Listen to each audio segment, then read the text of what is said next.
All right, it's 15 minutes before 7 o'clock. Let's welcome you back here on Morning Live. And later on the show, we have one of our TNA Business Breakfast show in collaboration with SABC. Peter will be chatting to the President of the Republic of South Africa, Jacob Zuma, on the State of the Nation address. So if you do have any questions to the President, start sending them through at Morning Live SABC, and we're using hashtag TNA BizBrev. Peter will be able to convey your questions and comments and anything that you have in relation to what happened in Parliament yesterday.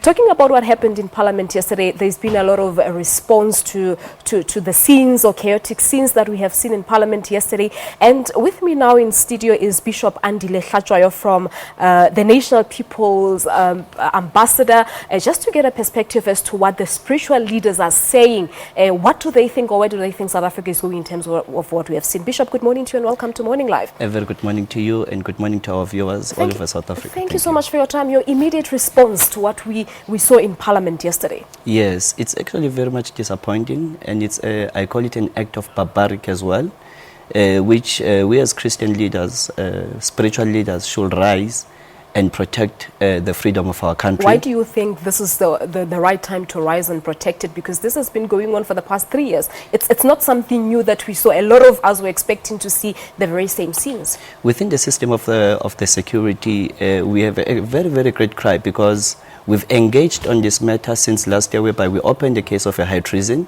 It was not taken in regard because we had foreseen such an act that will happen as it happened yesterday, whereby we've called on all South Africans, particularly in the Parliament of South Africa, whereby we've requested that there must be an immediate removal of the EFF members from the duties of Parliament. Even right now, we are calling on that they must revoke the EFF in participating. But they have a right to be there. They were voted to Parliament by South Africans. How do you just go about waking up and removing them? But in the constitution of the country, whereby it governs even the Parliament, it is within their rights to dismiss them because of misconduct, which is not something that only happened yesterday. It's been happening several times. And as far as I'm concerned, a person, when does a misconduct, a person will be given time to do it right, up until a time whereby he should be just dismissed as it was done yesterday. But do you think this is a spiritual matter, or is it a democratic matter, living in a democratic South Africa?